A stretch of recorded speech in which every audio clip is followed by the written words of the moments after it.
We're listening to Woman's Hour live from South Bank Centre in London for the Women of the World Festival. Annie Lennox is here.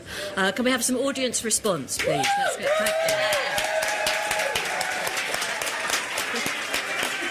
And if you'd like to take part in the Twitter chat she's going to do, you can tweet at BBC Woman's Hour. Use the hashtag WHAnnie. And Annie, you've just been talking here, haven't you? Yes, I have. What was that about?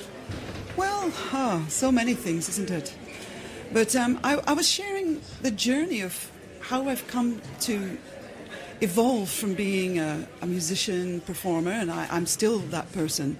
But the activist part of me, the campaigning part of me, that has to do with my gender, with being a woman, with being a mother, all of these things, is something that I carry 24/7. And I wanted to tell my story because I think people sometimes read a lot about people in the news and they maybe don't always know the details. Yeah.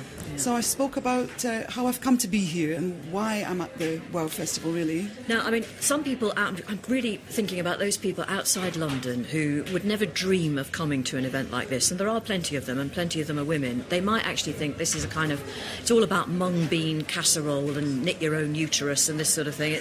There's more to it than that, isn't there? So much more to it than so that. Sell it to someone who'd never dream of coming. Okay, so you want me to talk about the experience of coming to the WOW Festival? It's a hub. Yeah. It's exciting. There are so many things that we can do, and when people start to come down here and they see all the stimulating events and meet each other and start to have the dialogue face to face, then they light up. Yeah. So it's the difference between just reading it and it's flat on the page and being here. It's like you feel like you're part of something. And you come to say, wow, and I'm saying the word wow, it is a wow, it has a wow factor. And there's women from all walks of life, and there are men here too. Yes, sure. You know, from my perspective, I want to see the re-evaluation of the word feminist. I've been banging on about that for years, and I'm seeing it get traction now. There's no question. What do you mean then? Tell us what you mean. Well, I just think that for many years, the word feminist or feminism has been tricky and still is for so many people. And I think that's a great pity, because for me, feminism is about supporting the empowerment of women and girls in all kinds of different areas. And there's such a need for that. And it's been devalued, and women often say, well, I'm kind of a feminist, but not really. Well, actually, you know, what irks me, and I know it irks a lot of our listeners, is you get a lot of famous women saying that. I'm not a feminist, I'm not a feminist, I'm married.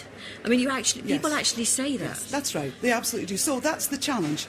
The challenge is to reevaluate it, to re-empower it, and get the understanding of what it truly is about. And it's something to be proud of, not something to sort of shirk away from it as if it's something that makes you feel uncomfortable. Yeah. No, I really get from you that you get energy from being here and from meeting people and talking to them. Yeah, but you know, there is a way to go, which is why I'm glad we're talking about getting a pay rise a bit later, because the UN figures today on the gender pay gap, it's going to take 70 years at the current rate of progress for women to catch up with men. So anyone who thinks... so, but, you know, none of the WOW Festival has something to do with it. Listen, okay. You know, the thing is that when people start to dialogue and discuss things, you'd be amazed at the amount of change that happened. They said apartheid could never be, done away with. Look what happened in that country. I mean, you know, there are all sorts of systems that can be conquered.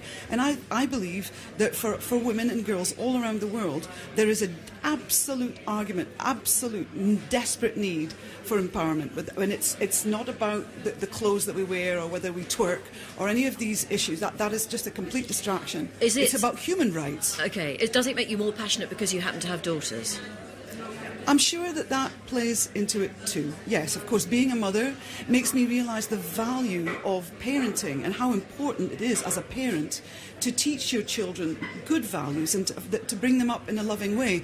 And so when I've been in developing countries, let's say, and I've seen how women have such a lack of access to resources that we Western women have, just like that: clean running water, access to healthcare, education, work potential, all the things that we've inherited these things from the suffragette movement, and we just take for granted. Well, interestingly, before the end of the programme today, I really do hope to be talking to a young woman who's been working in Sierra Leone trying to do something about Ebola. But thank you very much indeed, Annie. Let's have a little...